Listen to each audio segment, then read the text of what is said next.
Bomba. Hello and welcome to this week's Fizzy Brain. You may be wondering, oh look, what's this, all this open space? Was that deliberate? Yes, it actually was, for once. Something's different, not because it broke. This is a plan. So this is episode 18 of a whole new look to Fizzy Brain. So I'm Aubrey Blakeledge, and welcome to Fizzy Brain. This is where I basically explain all of the random stuff that I get up to while touring, the random stuff that goes through my fizzy little brain. Basically trying to show you guys creativity from my way of doing things. If that makes sense. So go for the usual spiel. This is spiel. This is a stream, podcast, vlog, vanity project, talking about creativity from the point of view of a weird, fizzy-brained bard wizard. Me, also now known, and I might add this to the show notes. I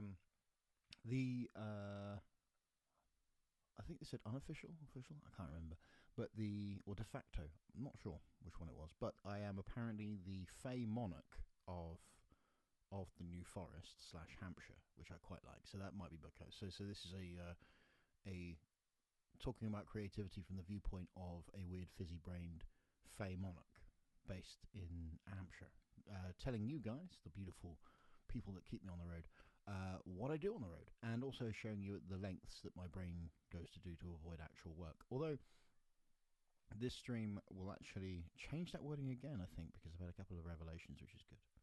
So, before we get stuck into the meat of this tasty creator sandwich, and I start filling this screen up, we've got a few bit of housekeeping. So, as always, I've got some tickets coming up on TicketSource, so www.ticketsource.co.uk, Awkward Strawberry, for all your various bits and pieces if you need to buy them from me. So on the 17th of May, I'm off to, which is this Saturday actually, I'm off to the Dart Music Festival, which is basically they take over parts of near the River Dart and put all kinds of music on, and I'm on about 6 o'clock. Then there's actually a bit of downtime. Well, I say downtime. The following weekend I'm going to Bearded Theory, which, as much as it's meant to be me going as a punter, I will definitely be more tired when I come back than I will when I leave. So, but gig-wise, on the 5th of June, we're returning to the Hobbit with Awkward Strawberry, and that features the marvellous Harrison Rimmer and the glorious Nasty Fishmonger, who are going to be coming all the way down to come and play their beautiful tunes. The 6th of June, several things are happening at the same time. The Woodland Gothic Kickstarter comes to a close. And also, I'm here for the music for that weekend, which will be a lot of fun because I'm doing a solo set, and I'm also doing an hour of improvised storytelling and comedy, which I have no idea what I'm doing. But then again, that's the point, so I'm doing that. Then on the 28th of June, the Sweetchunks band is playing at the Grassroots Grazing Festival near Salisbury, or GRASIN, because it's one of those in kind of things. And then the 29th, I'm off to Levels in Hackney, which is LVLS. It's a bar or something. They come up with names like that. Okay. So, yeah, like I said, so the next Awkward Strawberry is on the 5th of June. And then after that one, we have the marvellous Tom B. Wilde and Warren Island going to join us, which is great. So links to that are available now on TicketSource. So yes, and of course, like always, every Tuesday is this Fizzy Brain stream. So I'm on the way. Like Smoke and Hyder said, I am on the way to having as many titles as the Pope. Yes, that is something I'm aiming for. I don't want to be Pope. I'm not an egomaniac or a Catholic. So that's an interesting thing. I basically... Hang on, shall I turn up some volume? There we go. Let's turn up the volume a bit. There we go. I don't want to go too much into the red, but we can give it a bit more space. Hopefully that's better with the volume. Anyway, so yes, I am not an egomaniac or a Catholic, and I don't mean that as a punchline or anything, because I think surely to be Pope you have to be one of the two. either a sincere Catholic or a narcissistic piece of shit that's prepared to pretend to be Catholic to get a bit of power. And I am neither, so I won't be Pope. Maybe Pope with the New Forest. Forest Pope.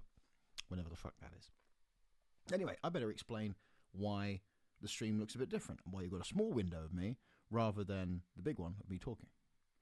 So, some of you may have seen me doing the crafting stream where I just make stuff and talk rubbish.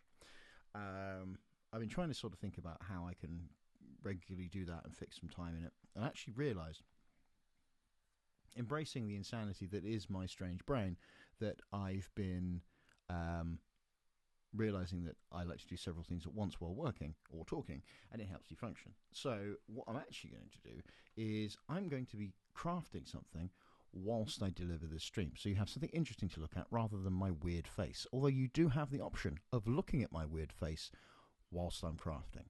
So normally I would be telling you a bit later what I'm working on, but in general as part of part 2, because part 1, for those of you who don't know, is what I'm doing that is part of my work, and then second is the procrastination proclamation, which is basically what I've been doing when I probably should be working. But I realise, again, there's a couple of bits of the wording of the stream that I'm going to be changing around, because it's that thing of instead of should have been working, I realise is actually not a healthy way of looking at it. It actually should be, this is what I do in my downtime. And also I do work a lot, so I actually get loads done. So for me to be pretending that I'm, whilst enjoying myself, I'm not actually working and I'm letting myself down is a very unhealthy thing to be thinking of, particularly when I actually do, you know, I don't think I overwork, and I managed to hold that back with Lily's assistant, the good lady riding instructor. Her indoors has stopped me on many occasions from overdoing it. But if I'm working and delivering a decent amount of work and being productive, I shouldn't be chastising myself for doing things that aren't to do with work, even if it is a bit fun. So I said the procrastination proclamation is I'm looking fondly at my procrastination, provided I get a lot of work done. And as you'll see in a moment, I've gotten a lot of work done. So yeah, procrastination is not a dirty word. So usually I'd be telling you lovely people what projects I'm currently working on, but instead I'm going to quickly show you this time so you get an idea of what I'm working on whilst I do the stream. So some of you may be aware, if you follow me on my crafting stream, that I've been making these. I call these my weather trousers. So my weather trousers feature all kinds of weather symbols on them. So we've got the sunshine, we've got the bits and pieces there. This is apparently called a something or obscure front or something. This is when you have hot and cold fronts coming together in one great big front, like almost like bunting going down my leg, which I quite like. If someone out there, probably one of the members of the chat, will know what that front is when it's hot and cold together. And on the arse, I've got a nice piece of thunder and lightning and a bit of rain. So what I was able to do is, during the sets, as a nice bit of sort of allowing my brain to calm down a little bit whilst I up my duck, more about that later, I was sitting down and actually working on these. So if you were at up my duck, as Melanie was, hello Melanie, hello Danny, by the way, you may have seen me hunched over sewing. I was making these. So these are pretty much done. I mean, last time it was on the stream and on the previous crafting streams, this was pinned on, as with these. I think I completed the sun and a little bit of this fellow, but basically I had, during the festival, finished the storm, so it had been sewn on properly, and the rain, and also the bunting. I also was able to wear it, test it out, see what the problems were. Some of it needed stretching, some of it needed redoing, which is part of the process of making badly made festival clothing. So I was able to find out that actually, when I was walking around, this spot here was left blank, because I was trying to find the most efficient way of showing this over here, going round. So I realised what I'm going to do is I'm actually going to have another little stormy pattern here with the snow. I've got my two materials. I've got my cloud pattern here, which I'll be making in a second. I've got this piece of damaged cloth that I got from a lovely scrap store. So this marvellous piece of fabric would be used for something else, but because it's been tarnished, I'm going to cut it out and then turn it into the piece of snow. I also need to make a second piece of snow, or not, or I just cut it out twice. So actually, I don't need that. I just need this and this. So, whilst I'm talking, I'm going to be fiddling with this and telling you how I'm doing it. So, on with the stream. Where's a good place to start? Let's start with this part, shall we? We'll cut it out. Now, also, a little warning, and I'm going to give this every time I do any kind of crafting, if you see my crafting streams. I do this very much in a casual fly-by night kind of way. So if you're expecting high quality craftsmanship, this is the wrong fucking stream. If you want to see a lunatic just trying and seeing what happens and having hilarious things happen when it goes disastrously wrong, this is the stream for you. Anyway, right, so let us begin. We've talked about the housework and everything. So what have I been on doing? Well, I have been balls deep in the spring tour, which has weirdly come to an end.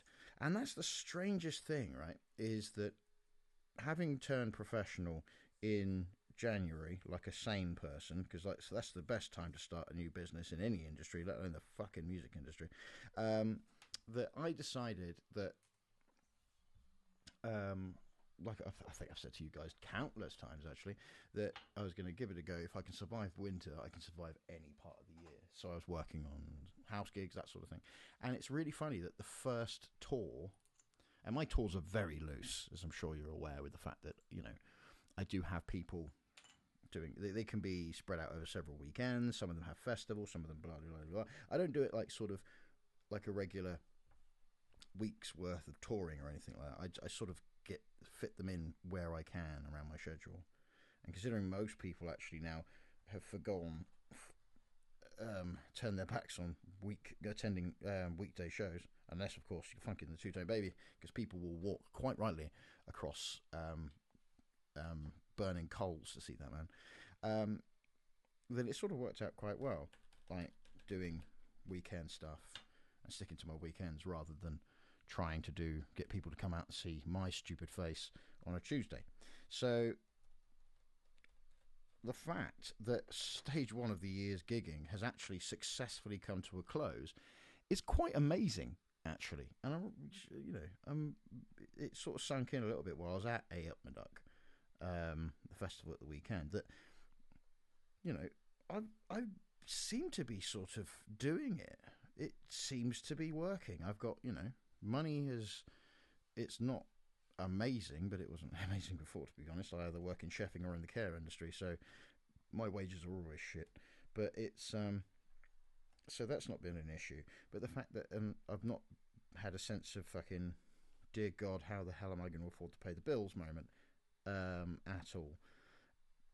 And the gigs have been going relatively well. Not all of them have been brilliant, but it's a tour. That's what happens. Nothing new there. So yeah, I've completed my first tour, and I'm not homeless. It's fantastic. So speaking of, much of the tour's been doing okay. I'm sad to say that the Awkward Strawberry 5 with the marvellous Sam Tucker, Brian Stone, and Luna Barge, we had a lovely, with the hardcore of the Awkward Strawberry shows managed to come along, and we had a jolly good laugh. But it was one of those things where we've had a couple of sort of not many people attending kind of shows. You know, we're still building, but it was one of those things that when I did the show with Jake Martin, but not that Jake Martin, Pepper Coyote and myself, and Grant Sharkey, obviously, it was really well attended. I think it was pretty much, I think we got like 60 odd, 70 odd people in there. And I sort of got the feeling, oh wow, maybe we've cracked this. But apparently the act that I thought, and the act themselves, Pepper, thought, you know, we're not going to get many people in because who the hell's going to have heard of you in this sleepy little town called Southampton? And also Grant's been saying that he's been having an absolute nightmare trying to get hold of shows. But I thought it would actually be not very well attended, but it was really, really well attended. But since then, we've had a bit of a low turnout for the shows. So it's just means changing strategy a bit and planning it a bit in a bit of a different way, kind of thing. But c'est la vie. The Sam Tucker and Luna Barge and Brian were, as always, brilliant. I love playing with those guys, and so it was an absolute pleasure watching them work as always. But it was sort of a case of, wish I could have got more money for you guys. Which reminds me, I need to actually send the money across. And the reason, normally, I don't talk about money on the streams, because that's the sort of the sausage being made for the shows. I'll pop that in my scraps pot so I can make some more weird stuff with it. But it's a reminder, and me being annoyed with myself, that I've allowed that to sort of fall through the gaps, because I pride myself on making sure everyone's paid and sorted out really, really quickly. Oh no, cut that bit wrong. I need to remember to make sure I put it further up the screen so you guys can see. So I'm cutting out I've done the cloud. It is now time to cut out the weird looking snowflakes. Woke. I pride myself on how I look after the artists I work with, but I've managed. It's been a couple of weeks since the gig. I haven't paid them yet, and that, to me, is really unprofessional of me, and I find I've irritated myself. So I'm saying it because I want you to know that I'm irritated with myself. So that will make me fix it. Does that make sense? I'm sort of like using you to sort of, through peer pressure that I'm creating, that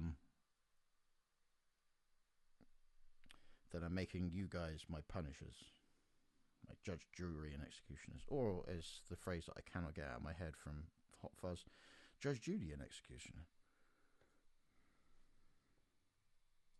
Wouldn't it be weird if we decided to change our justice system to focus around the rulings of Judge Judy? Pretty good. Anyway, so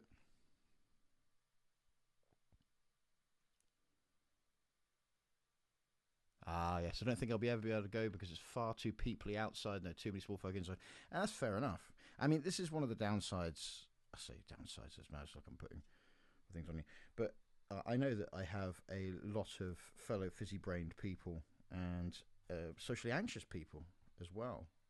That, you know, we have a really good time, and lots of people like communicate how much they like the music and such. But of course, these people, bless you all, have various things in the way to stop you from coming out to these shows. It's like, yeah, I'm not sure how to remedy that, to be fair. It's not like it's your, you know, I'm complaining. You're here, so you know what I mean. But yeah, it's a little, getting people to come to shows is a problem that will be solved, because there are people that want to go to musical shows, and there's people out there. I just have to find the best way of getting in touch with them and getting to come along. So it's not a case of, I'm not going, oh my god, what are we going to do? It's just a case of, this is a puzzle that needs fixing. Because the Hobbit are being sweethearts about it and not complaining. But it's more of a point for me to go, I need to make sure these artists have a good audience in front of them. Well, not good audience, they always have a good audience, because I got the audience. They're my people, so they're lovely. But it's a case of, I need to make sure that we have numbers so they can sell merch and do things, and more people get to find out about them, and then they come back doing their own shows, and then there is laughter and fun. Oh my. But you get the idea. Right, so now here we are. We have our cloud, and we have a little bits of snow. Deliberately quite weird snow as well, which I quite like. So I had just so noticed that you're saying is Ruby Tuesday. Oh yeah, a nice theme tune. I had every intention of going. Unfortunately, I was very much dead that evening. I'm not passively aggressively demanding that you come to every one of my shows, dude. It's absolutely fine. it's a general thing. I need to get more people that aren't as legendary as you and the other guys that come along regularly. So it's just one of those things. It's not a complaint. It's the thing is me going, I need to sort this out and find a way around and find those people that want to come along and get them there. Yeah, so that was the Awkward Strawberry show. Then I went on to Chaplin's, which was an interesting one, actually. Chaplin's was an interesting show because that was the day that I posted out that Sweetchunks were no more. And I know, you know, I think many of you now know. If you haven't, you're not aware. My band, the Sweetchunks band, is splitting up at the end of festival season. After 13 years of gigging together, we're going to call it a day. And it's a real shame, but it's just one of those things. Like, it's just come to its end. And we've agreed that, you know, if we do it agree to sort of call it a day together, then we can sort of, rather than beat a dead horse kind of thing. Just trying to find which way works well for these delightfully weird things. Let me go in that angle. Sorry, I need to remember to put it in the middle so you guys can see it all. Yeah, so what was weird is I made the announcement on social media, and they obviously the three of us have been chatting about what to do next and how we're feeling and everything, because that's the thing, is it's a hard thing to explain to people, saying, like, you know, we actually get on and such, because so many bands lie about that. Then the fact that we are mates and everything, and people sort of think, well, that we're just making it up. It's like, you know, the whole musical differences crap. It was like when Charlie left the band years and years ago.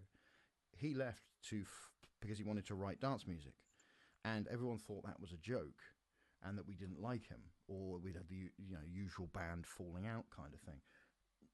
Not at all. It was, he literally went to form a dance band. Mike played in that band for a while Charlie was writing it. The three of us went to the shows, mainly because Mike was in the band, and Ash and I went along to support our mate.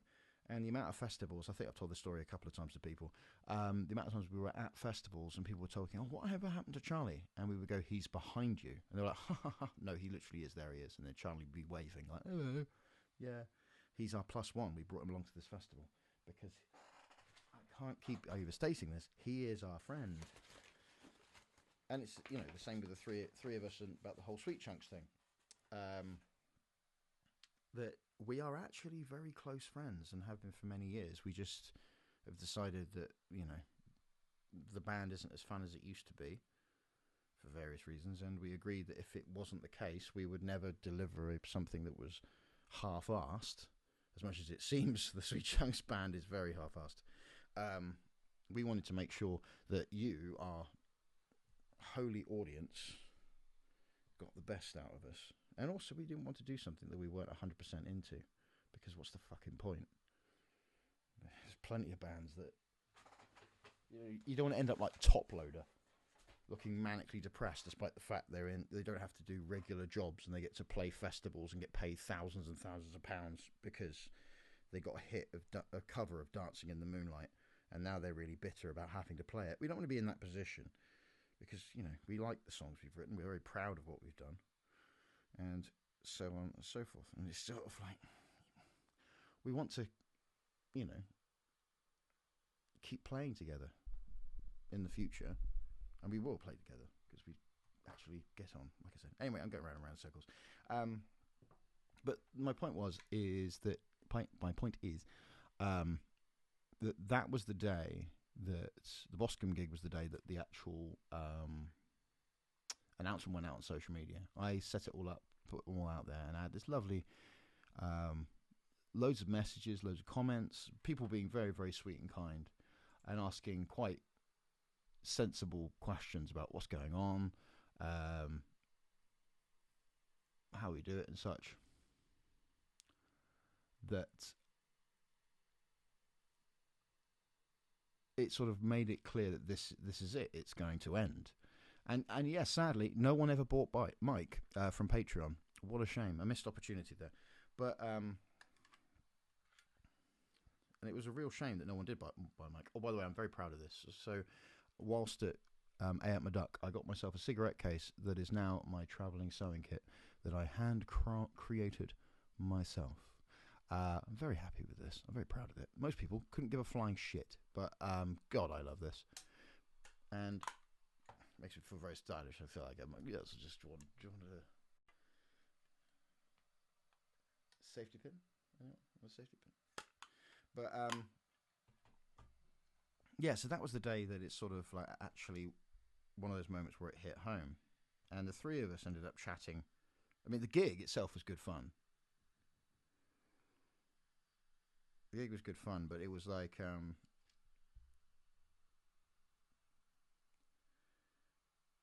it sort of it kind of felt like it'd been dumped.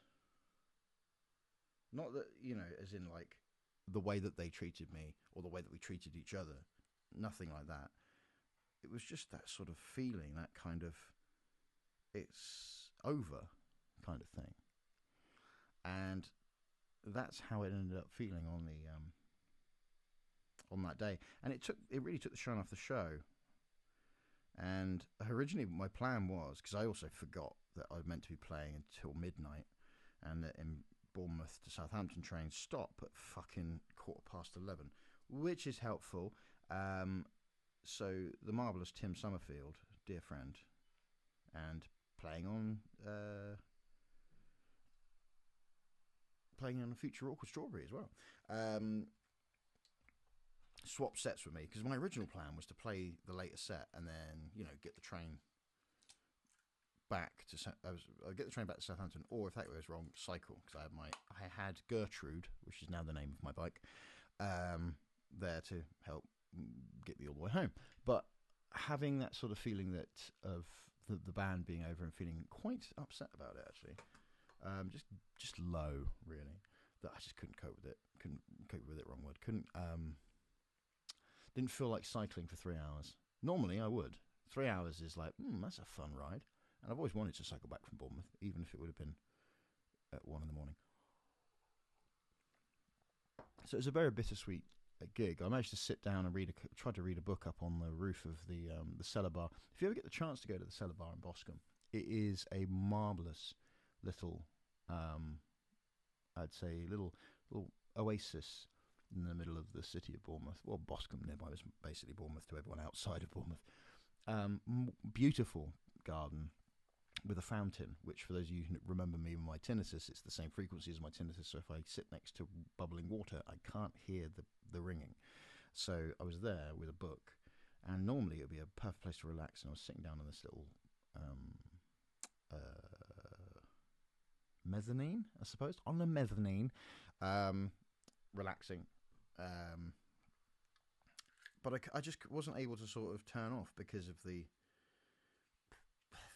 this feeling of like, oh God, you know, 10 years of my life is just 13 years of my life, sorry, have just finished. That's it. And I talked to Mike and Ash about it a couple of days later, because we had a show to do. Because that's the weird thing as well. We didn't you know, when you sort of we're working our notice period, so we've split up as a band, but we still got like 5 gigs to do. So we went to rehearsals and had a smashing time. It was really good fun. And but I was chatting to Mike, and he was feeling the same way, and we're like saying, you know, we're just chatting in the car before we met up with Ash and had a proper little catch up and everything. And it was like, yeah, it's that strange feeling of like all that time has come to an end. I'm not saying, oh, we wasted that time. That's not what I'm saying at all. It's just you put all this work in, and then that thing finishes, and then afterwards you're like, now what? I mean, the solo stuff that I'm doing has given me. I mean, thank God I've got all that solo stuff on, because I think I would go mad if I was starting from scratch now. I don't think I could do it. I think I'd just sit there in a hole for months. But thanks to you guys and everything else, is something that I'm trying to find the string on this. You know what? Sod it. I've got. Where are you? He goes into his sewing kit to find a massive spool of black. There it is. Let's try that again. So, yeah, we were chatting about it, and Ash was chatting as we were sharing our sort of thoughts about it. And yeah, it's an interesting one. All that time. And it's come to an end. like the sort of end of school, end of a relationship kind of thing. A very odd feeling. If you've ever been in a band, it's sort of, you're probably familiar with it, but it's like a form of grieving. It's a very strange thing. Yes, the Brixton Pirate Festival. Now, there's some things that I am not going to tell you about the Brixton Pirate Festival, because there's sometimes a lady never tells.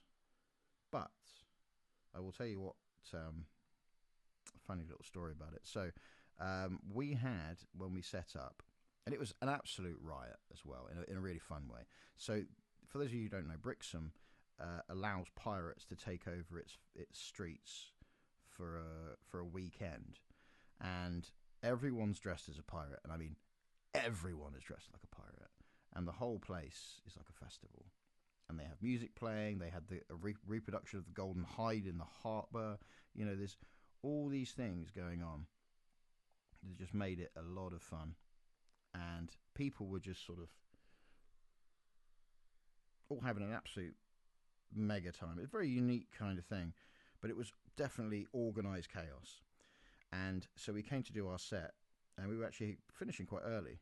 We were finishing at we were meant to go on at 5 and finish around 6ish, which is quite early for us. And that was the headlining stop from the stage. So we were like, you know what, cool, all right, we're doing that then. But considering the audience has been day drinking for the previous 24 hours, I think I can understand when they're like, you know what, people don't really want to. They'll be all right not staying up till 8 o'clock or 9 o'clock or 11 o'clock or 1 in the morning partying. Although undoubtedly some people were definitely up till 1 in the morning partying. So we turned up, got on site, took our equipment down to the stage, and were told, right, we just did the usual sort of testing, asking the compere, like, when do you want us to finish? Do you have a hard curfew is often a question if we're headlining. Whatever time of day. I mean, we sort of thought it was a bit of overkill of asking, because, you know, at 5 o'clock in the evening, 6 o'clock finishing time, they're not really going to have like a sound noticing curfew, because it's during the day at a festival filled with pirates. But, you know, it's still a courtesy. It's like, do you have anything else going on? We don't want to make sure we don't overrun in that kind of way. Believe it or not, the Sweetchunks band has always been a very professional and courteous band, particularly with the crew we work with. Whatever crews we work with. And so the compere was like, oh no, it shouldn't be a problem at all. Play as long as you like. You know, it's that attitude that we just had. Sort of like, oh, it's, you know, it's 5 o'clock. It should be fine. The day was running a bit behind, as you would expect in a music festival. It does happen a lot, apart from when I'm stage managing. More about that later. But they were running half an hour behind, which is for a day of people absolutely pissed with one brilliant sound engineer running everything. It's sort of like, you know what, that's fine. And the band before us, who are absolutely smashing, whose name I forgot because my memory is awful, as you all know, were kind enough because they were playing the following day later on, like at about 11 in the morning, I think they said. It's like, oh God, are people drinking that early? And they were like, yes, they are. So the people of Brixham get on it. I mean, like, damn, they get on it. And so these guys were like, you know what? We've got another set later. We'll finish our set at like a bit earlier, so you guys can get on. You won't be starting late. And we were like, you don't have to worry about it. I mean, you know, the compere said, oh, you know, you can finish whenever you like. So surely that's not really an issue. But you know, they were true to their word. And we got off the stage. They got off the stage. We loaded up in double quick time and set everything up. And then we discovered there were 20-odd people there. I mean, the street was rammed, absolutely rammed with people. Like I said, the whole town has been turned into a pirate festival. But there was a little couple of rows of about 20-odd people who were there to see us because they found out it was our last ever show, last ever tour. And which was really sweet. These people here was like, oh my God. And again, it's one of those sort of like, oh my God, it is really over. So it's sort of kind of bittersweet, but we were more like, oh, this is going to be great. We've got these people up for it. We're up for it. We're going to have a laugh. And we spoke to the compere and said, right, is it definitely, do we have to be finished at 6? Is there a hard curfew? And she said, no. Reiterate, are you definitely sure? And so Ash was like, right, we'll finish at 6:15 then, just so you know. And because Ash has always been a master of getting us to finish our set times. You think with the shambles that we are, and what should I say, we look on stage, we are never late and we never overrun. And I can mean that not with hyperbole. I mean, we have never overrun.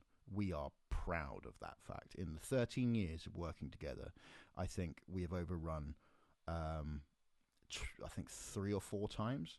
And that has been either because we were given the wrong set time, or it has been maybe 5 minutes maximum.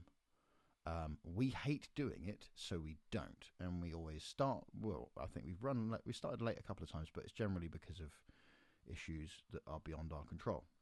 Anyway, so the reason we are actually pretty professional is because we double check things like set times and such. So we do the show. The show is an absolute hoot. Everyone's having a really good time. People who've never seen us before are loving it. We're having a great time. People are singing along. People are joining in audience participation, laughing at the gags, looking shocked when the amount of times we say the word cunt, but then teaching their kids how to say it. So by the end of it, it's a smashing gig. And we go through all the songs that we wanted to play. And we get to Love Song, and we're on the second key change. And then we hear a little voice when I'm about to say, "Hey everyone, it's Swear Along with Sweetchunks." And then I hear this little voice from beside me just going, "Stop, you have to stop, you have to get off the stage and stop now." And we see this little woman dressed as a pirate in high vis, which is one of those interesting things. That's what the staff were doing, which is a funny combination of dressing as a pirate and then dressing in high vis. And she was asking us to stop. So we have to stop because the insurance only goes up to 6 o'clock. And at that point, the compere, who looks mortified because she obviously was the one that told us to keep going, she's arguing, saying these guys, they're going to finish at 15:15. They told me that everything's fine. I mean, they might as well at least let them finish the song that they're doing. And she was like, "No, you have to finish now because of the insurance." And it's like, and people can hear us talking. We're like, can we finish the song? "No, you have to get off now." It's like, right, okay. At this point, the crowd have heard what's going on, and they are not happy. Particularly the 20 people who are thinking, "Oh dear, we're never going to get to see this band ever again."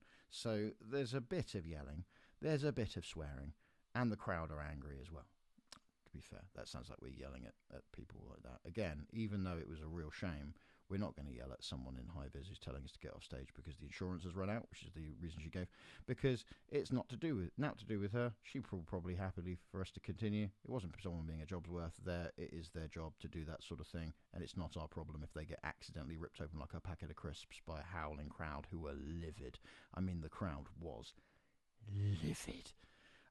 So then I hear the compere, and a couple of people in the front row go, "Can you come out into the street and play it acoustic?" And I thought, yeah, okay, let's finish it off in that kind of cool little style. So I say to the woman in high vis, "Can I play it in the street acoustically without the PA?" And then she just repeats, because I think she's nervous, bless her, because we must look terrifying and angry. "You have to get off the stage now." I said, "Yes." I'm saying, "Can I get off the stage and do it acoustically and just sing at people?" And she says, "Yes." Okay, that's fine. So I go outside of the stage into the street, and then start getting my banjo out, start singing. About before I start saying, "Ladies and gentlemen, we're going to sing. I need you to be really, really quiet because we'll sing it out the front." And then she says, "Oh no, we don't have any insurance for you to sing in the street." So then my brain immediately thinks, well, where did you think I was going to go? The way this area was, the way it was set out, is you had a choice between the stage or the street. There was, like I said, the Golden Hind in the harbour, but I very much doubt that we could have got a raft together in time to play in the harbour.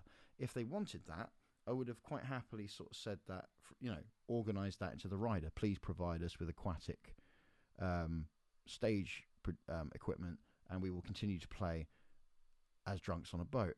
But yeah, bless her. I think she clearly got flustered and was sort of like, "Oh yeah, stop there. Oh no, you can't go there either. Oh shit. Oh fuck. I just wanted you to stop, and I didn't understand what was going on." It's more funny and everything, but it was a real shame. I feel sorry for the people who came to see us and obviously had the set cut short.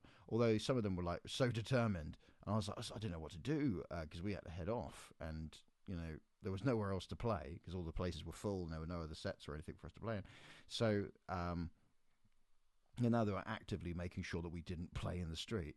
So it got to the sort of thing where they were literally going on their phones, going online and buying tickets to the final show in Southampton to make sure that they didn't miss us, which was sort of cool, but also I felt awful that these guys were having to do that when they actually had a show that they undoubtedly sort of put money and time and effort to go and see, and then for no fault of ours or theirs or anything we have any control over, we're told, nah, you can't have that now. So, oh, brilliant. Fabulous. But also how livid. I think it's funny the fact that we never had We Are Not Pirates with Drunks on a Goat. That was one of the potential alternative lyrics for the track when we first were writing it, actually. That's not a gag. We genuinely did that. But it was really nice. So yes, one of the things that the way we looked at it, is that on our final tour, we're already getting some really cool little moments in, and one of them being thrown off the stages and having the audience screaming Blue Murder because they want us to keep playing was a very special moment. And I think, you know, as a band, you're like, that's pretty cool.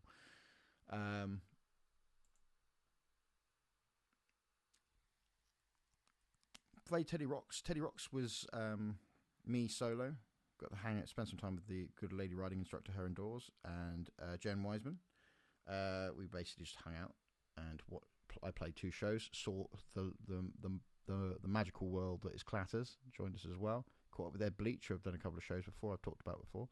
It was a lovely little way of hanging out with the guys from the Bournemouth circuit, and I also discovered that's why a load of people weren't at the Chaplin's gig, because everyone was already at that festival. So what I need to remember in the future is if I'm going to be booking a show in Bournemouth or Boscombe, don't do it when Teddy Rocks is on, because pretty much everyone will be there.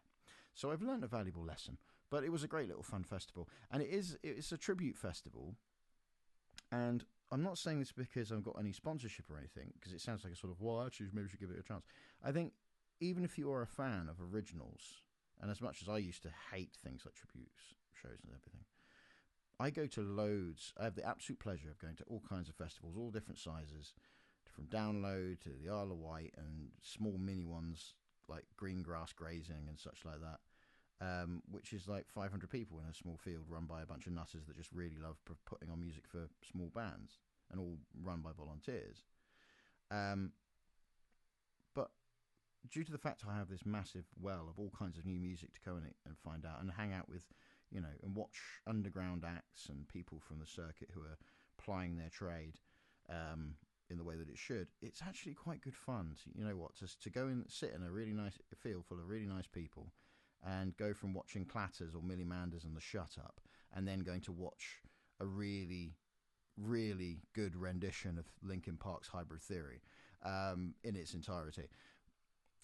I had a great time, and I think I'm going to make it part of my regular kind of festival circuit. And whether it's, you know, I keep on being invited back to play like the little stages and such, and then not only getting a little gig and playing there, but also just to actually attend the festival. And Lily and I love it. So one of my favourite moments is I was eating a very nice hot dog while listening to Queens of the Stone Age, which is something that I, you know, you never get the opportunity to do that in real life. So it was a fun thing to do. So maybe give it a try at some point. Sometime to ask Nigel to take the mic for you, because Nigel's security guard gig in the film. Is he? Oh, Nigel. Yes. Oh, Nigel. Nigel's security guard, not Nigel Clatworthy. Nigel and the security guys at A at Maduck were absolute legends. Speaking of which, I think that's the next thing I was going to talk about is A at Maduck. Yeah, A at Maduck. Oh, that was a weekend of absolute marvellousness. Brilliant weekend. Had an absolute smash. It was my pleasure to work with AD and Ollie, Greg and James backstage. I've always loved working as crew, because the sound guys and the techs backstage, it's hard work, but it's also so much fun in this kind of like, you just get on with something, and you just, a bit of manual labour of humping and dumping, which, you know, I didn't get to do very much because I was just wandering around going, watch this band. And it was a very tight operation. We had a smashing time. And Danny was saying, gave me a message before. He said he was going to be at AUBREY and then had problems with the car, and also your wheelchair being an absolute dick. So I'm sorry to hear that, buddy, because it was great, and you would have had a smashing time as always. I don't mean to say that in a way of like rubbing it in or anything, but it's a real shame that you weren't there, because I thought I'd gone slightly mad when I was looking around. I couldn't find you, and I was like, hang on a minute, I'm sure they said they were coming. But anyway, but yeah, it's one of those festivals, and I said this on stage, that not only do people know the names of the security guards, and I don't just mean the crew, I mean the audience know the names of the security guards, and they're not wankers. So yeah, Nigel and the guys were just absolutely hilarious. The amount of times they were on stage, like dancing with people, because the bands asked them to as well. They weren't like sort of invading and trying to be trendy. They were just absolute sweethearts.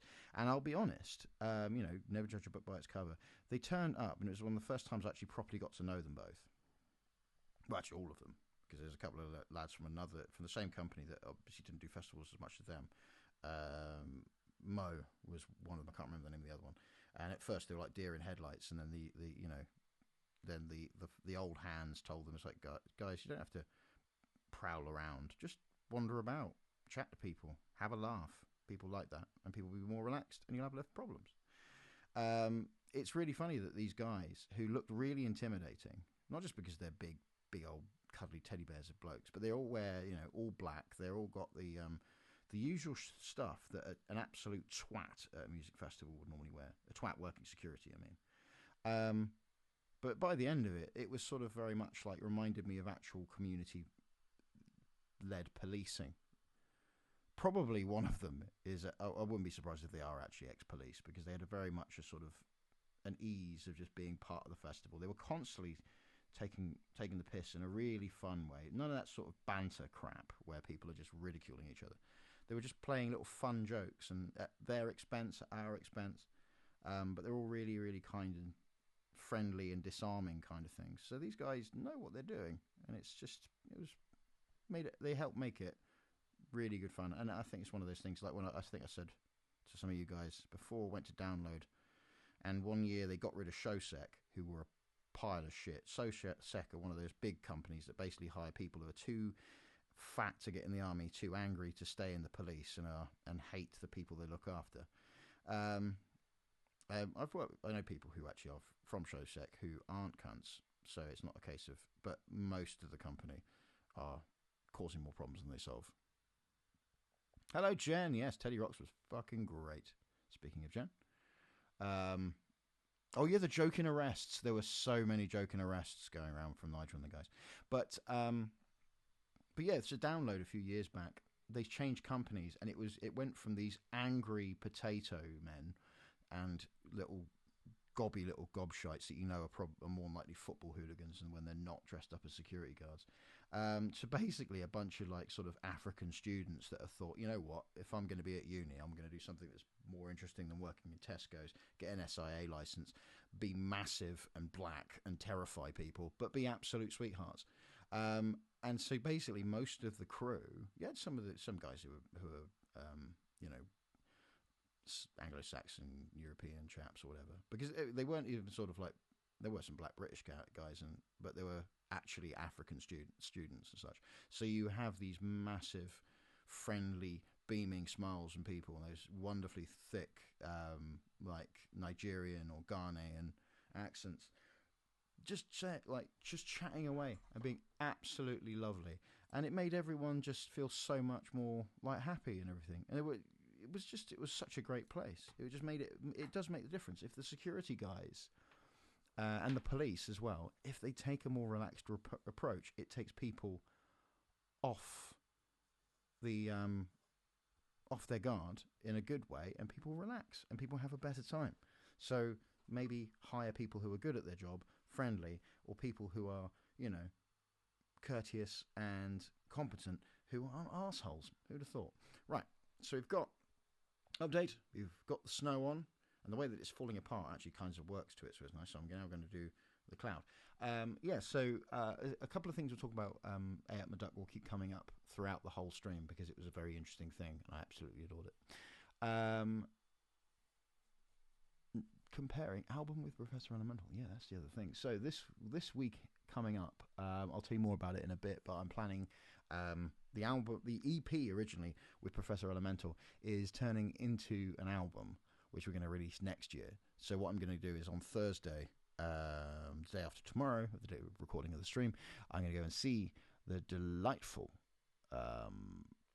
Professor Elemental, and we're going to do some writing together, fiddle about, and come up with some stuff, and then block out this album. And I'm very excited. It's basically being referred to by us at the moment as the Wicker Man the Musical, or Wicker Man the Musical. So very excited about that. So that's going to be cool. Kickstarter is going very, very well. Very, very well. I mean, I'm blown away by how well it's doing. So a lot of you guys who are watching have already pledged, which is absolutely wonderful. Thank you so very much. And it's gone so well that I'm going to add another tier, more than likely, by the end of the week, because people keep on adding extra cash to it. And I thought if it makes it over $2,000 before the due date, which is the 6th of June, so there's still tons of time, that I'm going to add an extra tier where people can buy vinyl. The only reason I haven't done this is this isn't some kind of clever marketing ploy. It is literally because I thought, because to get vinyl as a sort of DIY artist, it's about $2,000 to sort of get the whole production thing of that many, because you have to get like 50, like about 200 units and such like that, and it's about $1,000. And I thought, I'm not going to be able to get more like $2,000 actually with all production costs and blah blah blah blah blah blah. So it would be very unlikely that I'm going to be able to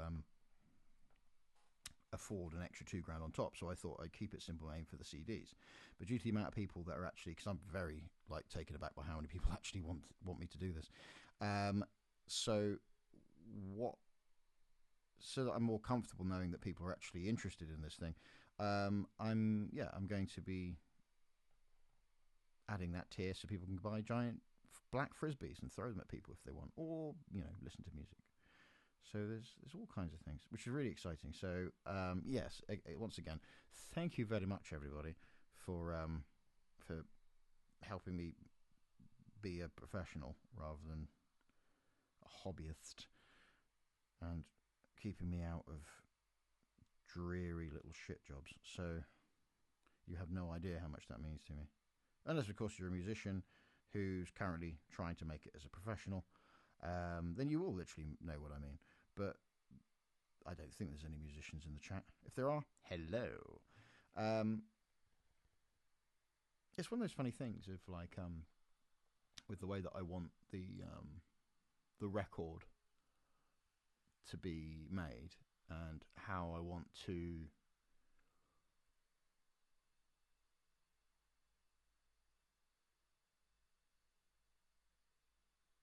go forward as an artist, and how I just like working creatively. If I can just get a living with the wages that I'm currently on, I'd literally be happy. I have no real desire to be rich or famous. Maybe rich enough to build a castle, but that's a very different part of my hobby, and many of you know why I want to have a castle. But it's just one of those things.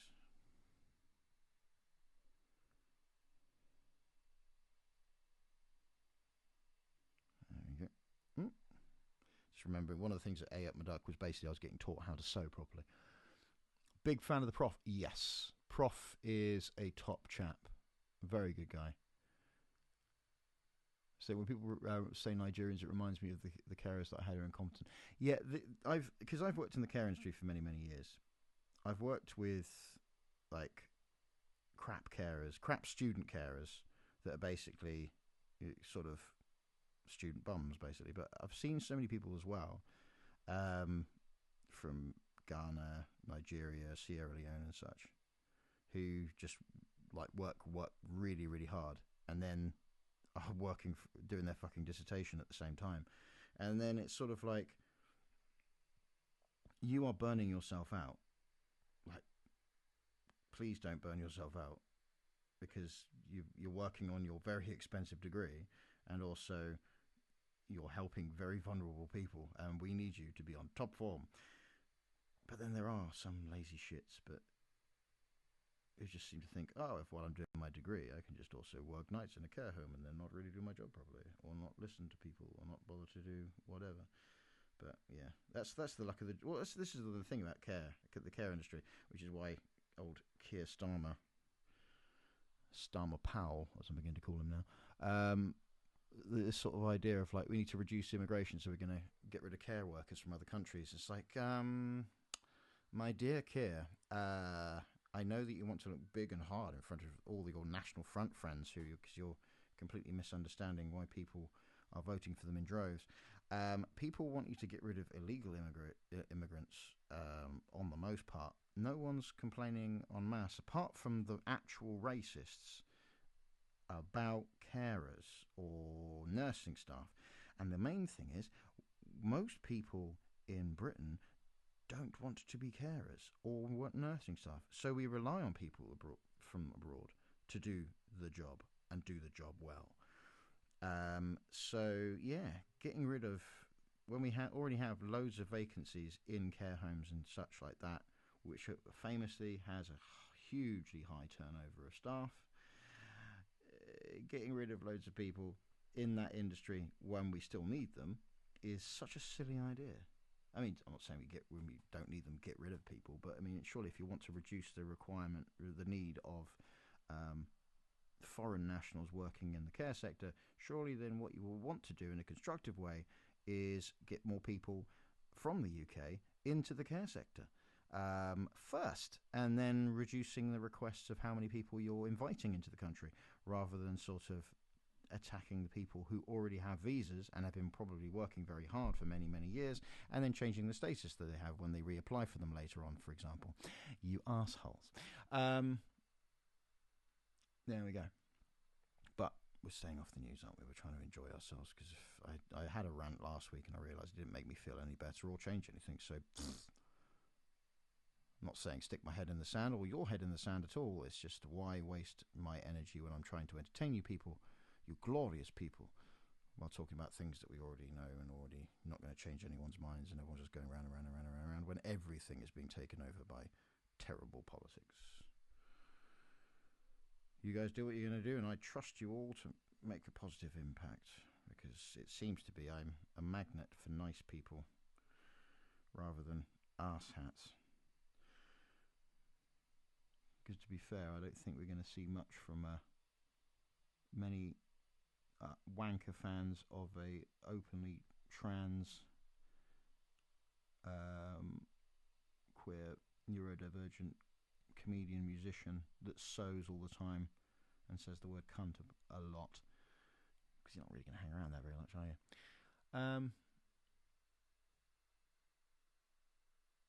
I want to get hit by one of those musical frisbees, don't we all? They're very sharp, and I don't just mean because they look good. I mean, they are just fantastic. Don't overthink it, mate. So what have we got? We talked about all those various bits and pieces and videos on social media. Yeah, a new carp. Oh, that's the other thing. Before we go on to part two, I've been redoing how I do social media. So I've been sort of organising some of the beige posts that you just have to do on Instagram and such, telling you, here's a gig this week. This gig will be here. It will be doing this. And I've created a sort of a diary for all of my social media to make it a lot easier for me to keep on top of. And it made me think of an idea that I've been working on that you guys might find a bit interesting. But the handy thing is, you don't actually need to do anything at this point for you to feel the benefit of it. So I am chatting with about 10 different acts on our circuit. I won't mention who they are yet, in case my in-depth proposal falls flat on everyone's ears. But basically, I've got people showing their interest at the moment, where I create social media for, instead of all 10 acts creating posts advertising all of our gigs in competition with each other. So I realise I'm moving away from the camera again. I need to stop doing that. That we all create a set of listings and all of our gig listings featuring each other, and we share between each other at the same time rather than just copying and pasting it on different things. So the idea is that we all cross each other's feeds, and all of us, we aren't all spending loads of time, effort and money advertising our gigs, whilst also just sort of competing with the algorithm and all that sort of rubbish. And also setting up a website where you guys can see what basically about, like I said, keeping it a small amount, because it's not about making money. This is about actually just making social media work for us for once, where you guys can see all of our listings, see all of our ticket sales, that sort of thing, and find out about other bands in our little co-op that you may not have heard of. And it seems to be sort of getting a bit of traction with the acts, so this could be something that you could be seeing. Now, this doesn't mean, you need to follow a new social media platform. No, I'm not doing that. What we're doing, because a lot of these social media companies now do, is the collaborative posting, where basically you tag someone in it who's a collaborator, and it gets automatically put onto their feed. So the idea is the social media account creates all these things. I would create these templates, and they would automatically go out onto the accounts you're already following.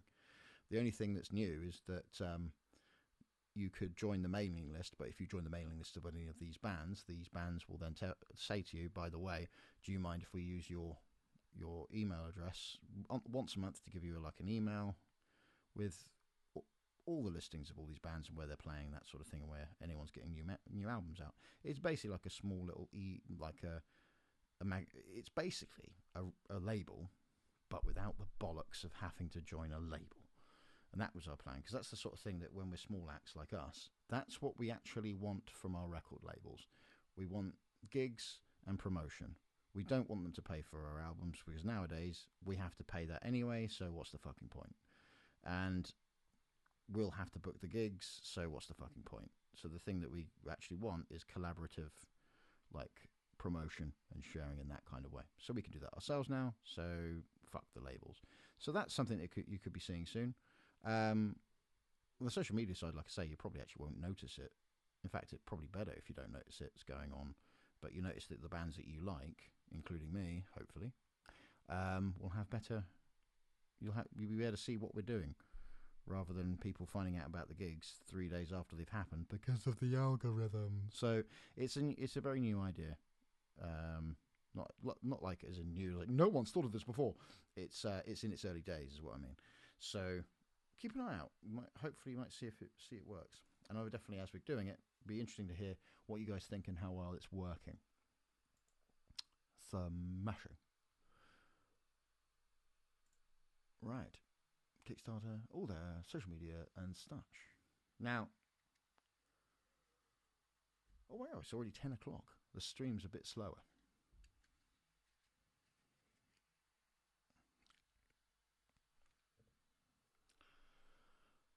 So, what am I actually working on? So we've done part one of the stream has been what I'm meant to be working on. So that's been talking about the tour, playing Awkward Strawberry on the 1st. It was the 2nd of May in Chaplin's, in Brixham, Teddy Rocks, A Up My Duck, the album Professor Elemental, Kickstarter, all that sort of stuff, the new tiers, social media, the co-op and things. Those are the things that are the practical nuts and bolts, and listings and finances and all that sort of jazz that I've been working on. But what have I been doing that people would say is more procrastination? So I will need to introduce you to someone, and I'll put him in the stream so you can see him. Two different things. He's got some things stuck in his head. I'll take that out. Some of you may have seen him on social media. I'll put him up to the 2 cameras. So this is holding him up to the small camera, but now to the big one so you can see him a bit better. This is Derek. Derek is, I don't know if you can see the text. He is my emotional support dumpster fire. He was given to me at A Up My Duck by my mate Dean.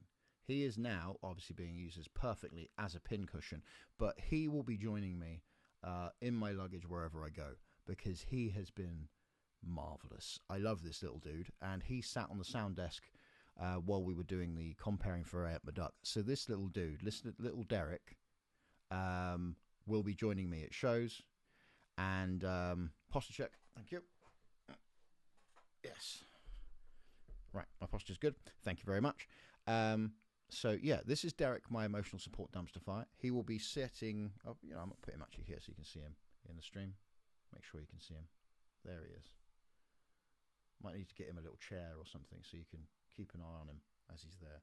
And we're probably going to knock him over. But yeah, he is my little friend. He is going to be following me at shows, and I'm going to hope to God that I don't lose him, because I really like this little dude. And everyone that's seen him is immediately smitten with his glorious, happy little face. So, yes, that's Dexter. Again, a big thanks to Dean for getting me that. So obviously, we'll take a little break from this. I'll get back to this in a second, because it's time to show you the dragons of the gigs that I've been doing so far.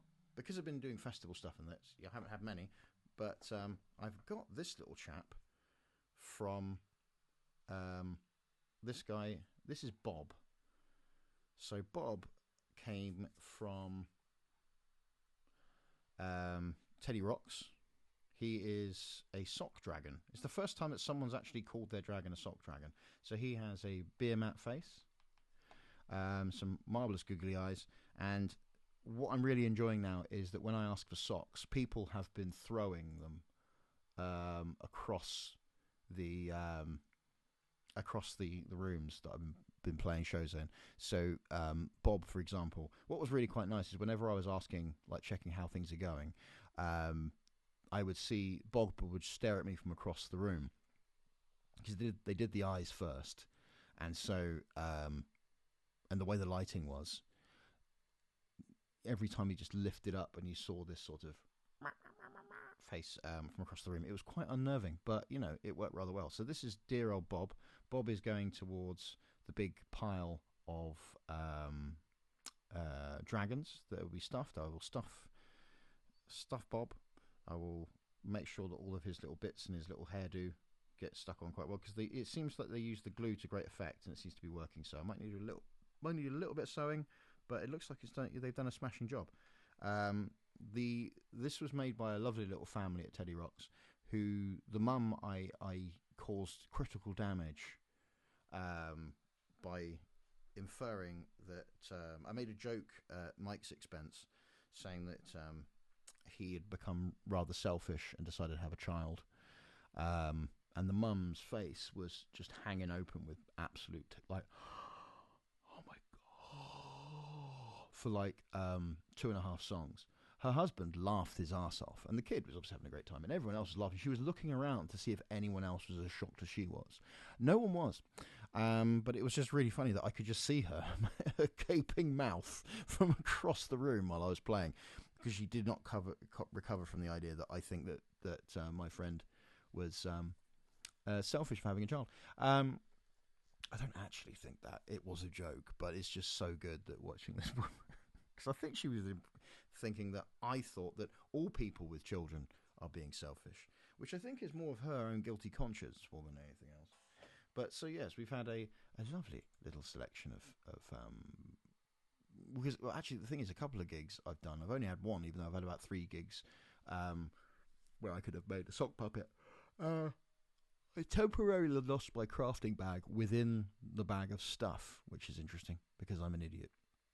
So yeah, but like you've seen, my current crafting project is the leggings. I just realised I should have explained what I was doing while I was doing it a little bit more. So you saw me stuff the leggings. Now this confused a load of people because they're just seeing me running around with this massive stuffed arse sewing things onto it. Stuffing the leggings with stuffing has made sewing onto it a lot easier, and so I haven't actually sewn the legs up, which is good, because I imagined I was going to do that and I didn't want to do that. So this has helped a lot. I am going to probably get a mannequin. Oh, Dear me. So I could do sewing on a mannequin, which would be a lot easier. But for now, I got given stuffing by the marvelous Claire Booth, and so I've been using that. It's a great effect. It's been really, really helpful. So if you're wondering why I was carrying around a massive inflated arse, it was that. That was the reason. So, oh yeah, before I go on to the British Rail Book Club this week, the marvellous new release from Robin Ince, if you were wondering, which I'll talk about more in a second. I just want to do a shout out to the mighty Claire Booth. Now, Claire, to A Up My Duck, she gave me a lift all the way there, which I am eternally grateful for. Now, we ended up with a weird and quite interesting journey, because on the way up,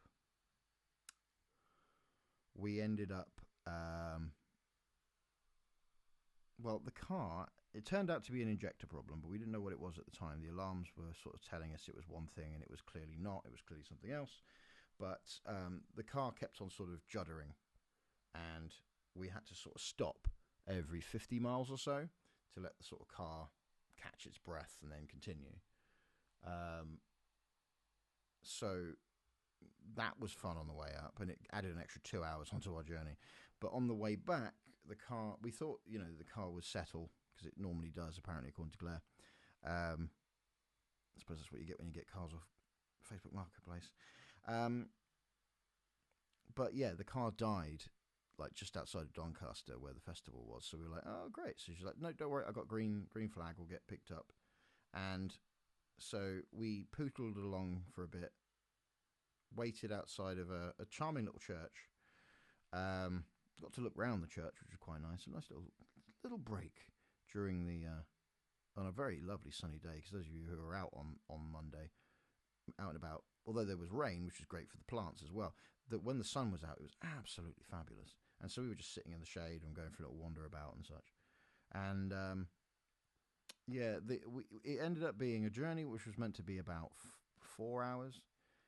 Ended up being about 10, because we had to wait for the emergency truck, and then when the emergency truck arrived, we then went to Nottingham service station. If you saw my social media, that's why I was in Nottingham. So we're at Nottingham, where they got us another vehicle that we were transferring across to, because they were going to have to do a relay to take the car back. And as it was a sort of like a Monday, and no one could be asked to sort of go from one end of their area to the other and drop to another vehicle and order that out, what they did is they just got us a courtesy car, and they said, we'll just drop the car around another time, it'll be fine. So the first, and we're very glad that happened, because the first leg we were stuck in the back of a transport vehicle, very lovely guy called Luke, who was our Lord and Saviour, but his cab did not have air conditioning, so it was a fucking sweatbox. And for some reason, possibly safety, because he probably had some idiots in the car in the past, we couldn't do the windows up. So yeah, that was a bit shit. But on the way back, when we got to Nottingham, we had some dinner, and then we got this charming little Citroen Saxo. Well, not Saxo, it's a different thing. This car turned up, and it had air conditioning and a CD player, and was comfortable enough for us to get home in relative comfort, actually. But I've been shattered the last couple of days since coming back. I actually went for a little snooze between 7 and 8 today. It did have leather seats and a CD player. But speaking of leather seats, I was very annoyed with myself, because whilst not exactly leather seats, it's a sort of a segue. We stopped for some food, and I thought, oh, for fuck's sake, I just really need to get a snack. And I went into the Tesco's, where they normally have like a no hoisin duck wrap, and it turns out what I accidentally bought, because I was really, really tired, was a duck wrap with no mayo. And so I had this fucking, like, just pointless duck wrap thing lying around. I asked Claire, or if her or other half would eat this, but they're both vegetarians, and it's sort of like one of the things that I hate is food waste. I really do. It's sort of like, and I didn't like the idea of this duck being fucking murdered for its food and then it not even being used. So I did eat it because it's sort of like my fucking fault, my fucking punishment, feeling guilty about eating this fucking duck that died of no decent reason. I also discovered how fucking... Yeah, the fake duck wraps are great. The real duck wraps, fucking awful. Fake duck tastes... It's a much better tasting duck flavour than actual duck. Just thought I'd share that with you. But yeah, I was so annoyed with myself when that happened. It was just sort of like, great, I've just eaten this fucking duck wrap because I'm fucking hungry and just wasted this... I have a very strange logic with mine. You know, everyone lives their own. If someone's going to go, that's not vegan. I know it's not vegan, but I also don't like fucking wasting things, including lives. So, yes. In the same way, in a survival situation, and there's nothing else, I will eat a human being. Even if they're not dead. Or even if we're not really starving. I just like the idea of just being one of those terrifying people that just eats people in a plane crash. I should be the one you're worried about. Anyway, that's a weird tangent. But yeah, we did manage to get home in the end. And poor old Claire. Fucking car. Dexter did a grand job of keeping everyone calm during the car journey. What was really funny is that, well, not really funny, but what was quite entertainingly odd was that the first recovery driver that we got was actually from Hampshire. And he said, I can't believe I'm about to say this, but I can't go that far south. So we had a guy that came from our neck of the woods that couldn't drop us back off because it was too far away from his house. I mean, he lived in York, but it's just one of those things of just, it was like, that's quite funny. Anyway, so yes, we got home eventually, which was nice. So God bless Claire.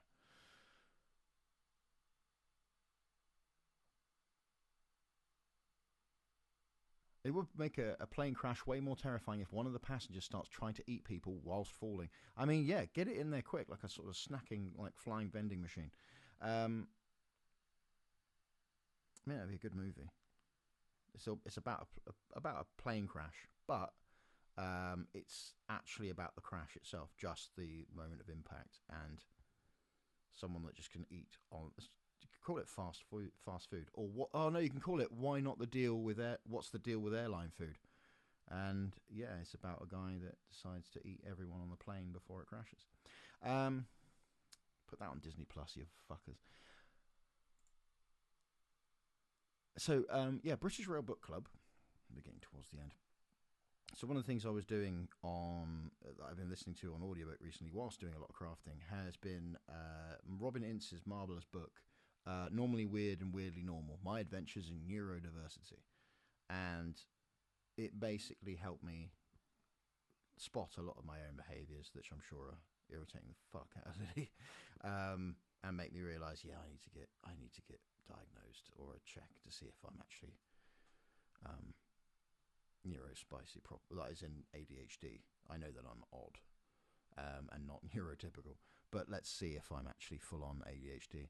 And it's a wonderful book, and if you have never read a Robin Ince book, I do recommend listening to his audiobooks because he is one of those people that can just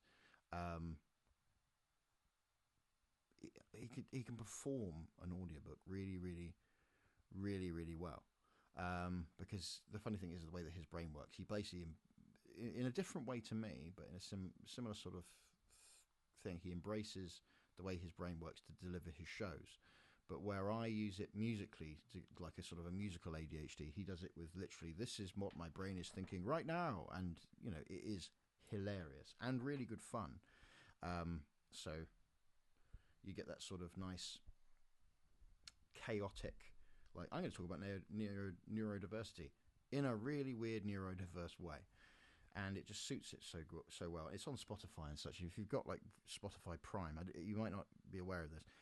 If you have Spotify Premium, you actually get, I think it's 15 hours worth of audiobooks per month for free. So check it out.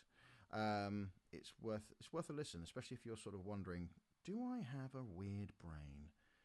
And he'll go, probably yes. And this is why it's actually not a bad thing, and how you can look at it in a way that actually makes you happy, which is really nice. So yeah, I've been listening to that, and it's a great book. I highly recommend it. It's I just love his books anyway, but it was very much sort of going, that's me, I've done that, and it leads me on to the final part before we nearly get these leggings done. I timed it perfectly. So while I was working on this at A Up My Duck, and why I was when I was listening to Robin Ince's bits and pieces, it made me think of a joke that me and a couple of friends were having. It's like, one way of telling if someone is ADHD is if they take speed and nothing happens. Well, in the middle of the night, I was offered some speed, so I decided to press the fuck it button and take some speed, and it did nothing. I just sat there. Doing nothing is not actually true. What happened is, the best way for me to describe it, and you guys can you could do this at home. So what you should do is choose a place to look in your house, wherever you are, not at the screen, in your surroundings. Now, I'm sure the average person, and it's not just me, your peripheral vision means that at a certain point it starts getting sort of, not quite blurry, but you know what I mean. You don't have the focus on that. Good evening. We're just talking about me and my adventures in speed, so you've arrived at the perfect time. So when I took the speed, every part of my vision was as focused as in focus as it was in the front, if that makes sense. So I didn't effectively have peripheral vision. I was processing everything that was coming in, but not in a, oh my God, I'm being overloaded. It was very much in a case of, oh, that's interesting. I'm actually now aware of myself. My brain not shut down. My brain shut up, and my brain shut down. Yeah, I went into a coma. Yeah, this speed does nothing. I was in a coma for 6 months. But yeah, I became focused. I became quite calm, and then too much audio and visual input. It was sort of, the weird thing is I think the tinnitus has sort of helped combat that, because it just drives some of it out of the way. But I've always had a problem with snare drums. But yeah, so it was sort of like, yeah, this wonderfully sort of focusing moment. I ended up going to bed. That's the funny thing. I took speed and then had a decent night's sleep. Oh, fucking hell. But the thing that was really funny, the next morning I woke up, and some of you may or may not know that I have been sort of creating a sort of universe in my head for potentially writing into a story in the future when, you know, I'm in no rush. I'm no desire to be a fucking author, but it's one of those things that one day I am going to do some writing, because it's a creative avenue that I haven't done, and it's probably going to go nowhere, but I will have a book at some point. And it's based around, as you'll be surprised to know, the folklore of the New Forest and such like that, and making it some of the traditions that do exist, making them fantastical and fucking around with things. And when I woke up on Saturday morning, I just sat in my tent, and my brain gave what can only be described as a neurological PowerPoint presentation. So it was like my brain had gone, right, I've been looking at the note, like, not sort of like, sort of my subconscious popped up and said, I've been looking through our notes based on your idea of your fictional universe. I think I've come up with a story that fits in it, talking about your experiences in gender, but it can also be looked in a form of like your worries about it being psychosis or schizophrenia, and I think you find it quite interesting. So here are these characters, I think, and then it was also what never happened before when I've thought about story ideas. It was in chronological order, so it literally went, this is the start, this is the middle, this is the end, and I, in my head, I just lay there, sort of sitting there, as my brain just went, this, and this, and it's still in my head. I can still actually, you know, what it said, and the bones of this story, I didn't forget it. were laid out. And what I found really entertaining is there was a moment where my brain told me, oh, by the way, at this part in the story, you can go in one of two ways. You can go, and both have their pluses and minuses. I think you need to think about this. And I don't mean I heard voices. It was just sort of, it was like it was laid into my head without a voice setting it out, but with a sort of quiet subconscious thing going. There's two different ways we can look at this in this part of the story. You can either lean it on the psychological issue, psychological aspect, and have this could be psychosis, it could be schizophrenia, but you can also look at it as being one soul and two bodies. Now, both of these are very interesting things to talk about. This is something that fits with your experiences in care, your experience with care community. Both of these things can be done with a bit of research, and also can be done sensitivity in an interesting and engaging way. I will leave that to you, consciousness, to decide which of the two approaches is better. But either way, they both come to this conclusion, which allows us to carry on with the storyline. So it's sort of like, it's worth having a think on another time. No worry about it now. And then you can come back to it. It was like I had a fucking editor in my own head. And I sat there and then I thought, well, it's a bit warm in this tent. I'm just going to pause it for a second. I think I want to sit in a chair and think this over. So I then went outside because my tent was getting a bit warm. And I just sat in a deck chair and listened to my brain talking about it. It must have been quite odd for the neighbours camped nearby, because I just sat there staring not fully into space, but at first appearing like I was staring into space, but with a look of concentration in my head, like I was being told something. But I wasn't sitting there thinking I'm hearing voices. It was just my brain. It was like a really organised daydream. And I just sat there in complete silence, just sort of occasionally sipping my drink, listening to this story play out in kind of real time from my subconscious. And it's like, wow. And then I've thought about it afterwards and realised that was the remnants of the speed. Anyway, so that happened. But then, which was nice. But what was really interesting is I sort of knew from that moment, from my experience of working in care with various other things and the people I know who do have ADHD. And, a lot of it is that sort of anecdotal thing of like, if speed does this to you, you definitely have ADHD, go and get a diagnosis. But my friend who gave me the speed actually works with people with ADHD. He is an ADHD specialist, and he was like, right, my friend, you have ADHD, go and speak to a doctor, get a diagnosis. There will be a waiting list, do this. And I spoke to a couple of other friends who have been diagnosed, and they went, yes, that is exactly what I'm going through. One of the funny things about AUBREY and our festival circuit is that if you realise that you are either neurodiverse or queer, or you develop an interest in anything, undoubtedly in a campsite of our festival circuit, you will find someone that will be able to give you advice about it. And this turned into another story that my brain picked up later on, which is, well, with basically different people that I know in music festivals, seeing them as like weird Totoro-style woodland spirits living in music festivals. But that's for another time.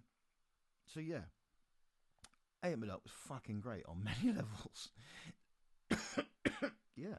So throughout that wonderful experience of speed and Robin Ince's neurodiverse thing, I am going to be getting speaking to my doctor to start the process, because I know it's going to take a while, but it's one of those things for me is I think the medicine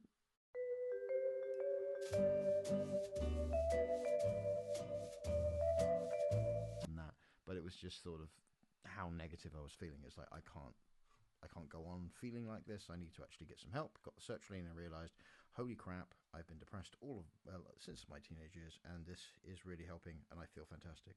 You know that song "Beautiful Day" by old Semantics? That description of that day is what I got when I was 3 weeks into my sertraline. It was that feeling of, oh my God, I'm actually having a beautiful day. I did tell him this, and I made him cry. He loved it. Anyway, if you don't know what I'm talking about, search for Semantics and Beautiful Day. And if you have any kind of depression, or actually you don't need anything like that, you will just get it. It's a very empathic song, and you'll love it. But yeah, so with that experience, that positive experience of medication and support and therapy that I got to help with my overall depression, I'm prepared to give ADHD medication a try. And if I go back to this, for me, the way that I look at it is when I got my diagnosis of chronic depression and got treated for it, the way that it was when I wasn't being looked after, to the feeling of how good it is now compared with them. It's not. It feels like. Apologies for hyperbole, but it feels like someone that's gotten. When people describe getting over cancer, when they feel like,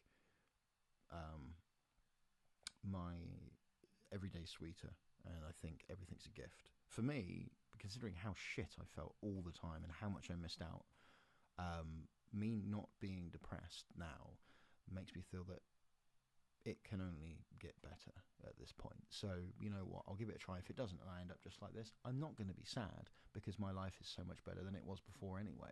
So it's sort of like win-win kind of thing. So yeah, it's been a fabulous thing. My friends, SEN is the same. Yeah, it's an interesting thing when you get the right support, however you're feeling. The right support for what you need, whether it be PTSD, SEN support, depression, or broken leg. If you have an illness, whether it be mental or physical, or an issue that needs overcoming, when someone actually goes, "Oh, this is what you're dealing with. Here are the tools to overcome it, or potentially cure it, or fix it, or make it better, or reverse the effects." It's a really good feeling, and sort of like insert your own witty comment to finish that off, if you wouldn't mind. Okay, my friends, we've been going for a lovely little nearly 2 hours this time. I think it's been quite good. I don't know. Let me know if you think this sort of way of me doing the show, with me making stuff whilst talking, it's a bit sort of slower going through it, but I don't know. I quite like this. This felt nice for me. I hope you guys enjoyed it. If you'd rather me go back to talking into the camera and going through it, and keeping my two things separate, let me know. But I quite enjoyed this, and I'm going to keep doing it this way, unless you guys don't like it, because it is for you guys. So and I mean, I'm going to keep doing crafting anyway. But yeah. So this, if you're interested in seeing the previous steps of these trousers, I'm also going to take the stuffing out because I think I finished. If you're interested in seeing the previous steps of these, I'm going to put them up on YouTube very soon, in like a bulk, now that it's sort of completed, because everything now is just a case of me wearing them about, testing them, reinforcing some of the stitching, and then just making sure that they're okay, because I plan to use these for some stage things, because I like these. I'm very happy with this as a first attempt at customizing my own trews. So yes, I'm rather chuffed with these. Snow and sunshine, brilliant.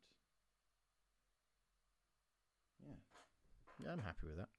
So I'll leave it on there. So you've got a bit of snow, bit of sunshine. So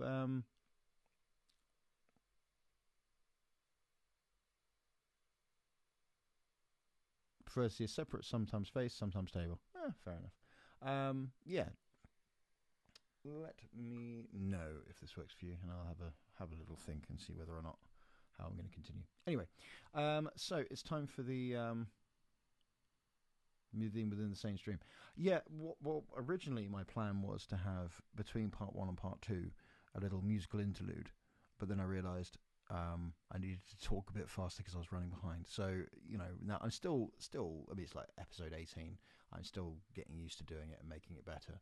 So hopefully I'll do some swapping around and such. Quite like the pacing. Wouldn't have known how much time had passed. Oh, that's good. Okay. Oh, that's interesting. Very, very interesting. Keep posting your thoughts while I go through the last few bits and pieces. It'd be really interesting to hear what you guys think.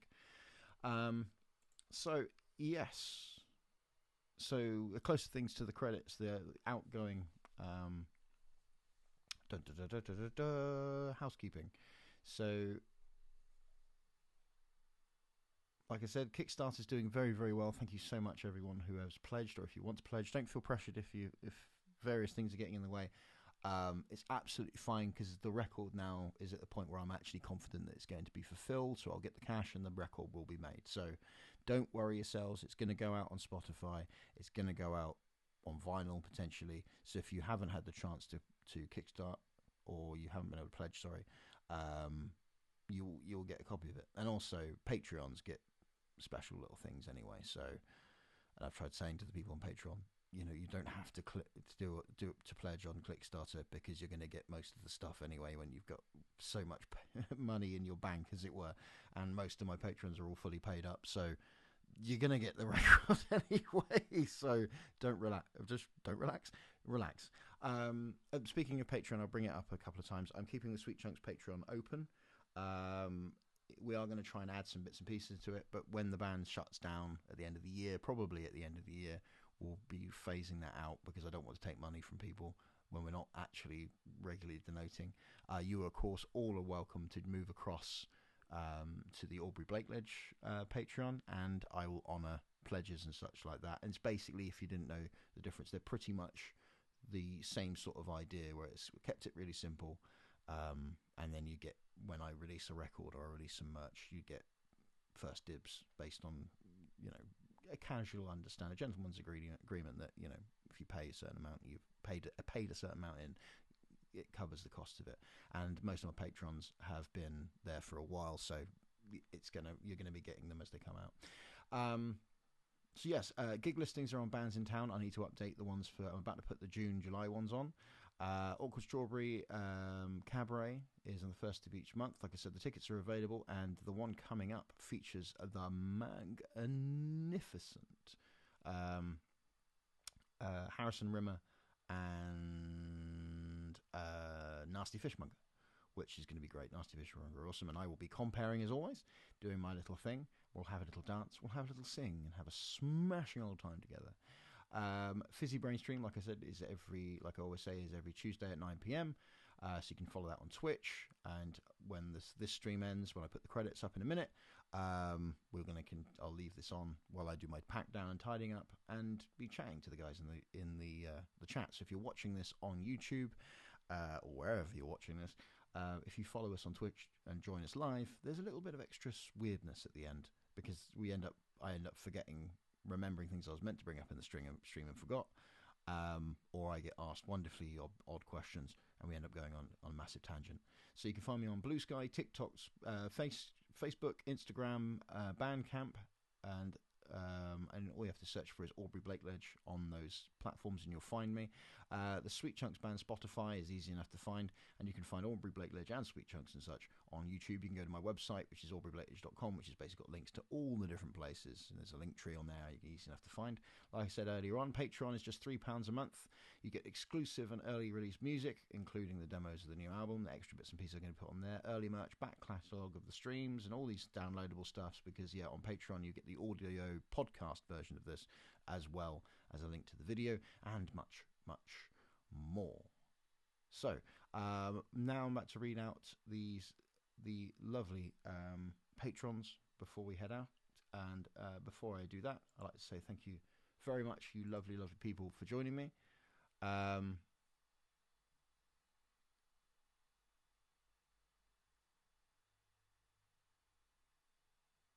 Sorry, just checking this stream there. I think I answered the questions that were there. Kickstarter is very, very quick with its bits and pieces. So, and also, I'm just amazed that we're like, I think 10 days into it, and it's 3/4 of the way done. Mad. You beautiful people, thank you so much. Yes, so thank you very much for joining me this evening. I hope you have a wonderful evening. Obviously, if you're in the chat watching live, we're going to keep going and talk some utter rubbish while I tidy up and put away Derek so he can go to sleep.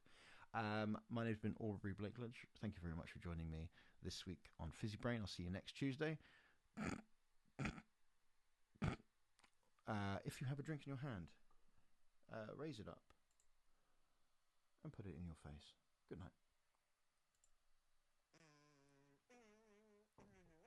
So a big thank you to my beautiful patrons, Mike Wells, Kaylee Woodland, Puzzle the Cheetah, Edward Hamstar, Kingsfoil, Alan Fluker, Toby Rogers, Smoke and High, Jules Malone, Edward Butler, Karen Martin, Wessex Girl, Rachel Lowe, Radish, Jen Wiseman, and Claire Hibbard, Edward Butler again, Sarah Jane, Ruth Crestel, Sharon Jessup, Rich Grove, Danny, Wessex Girl again, Rachel Lowe again, Radish again, Alan again, Andrew Harrison, and all the other people that I keep tripping over. One day I will get it right, and one day I will say everyone's name properly.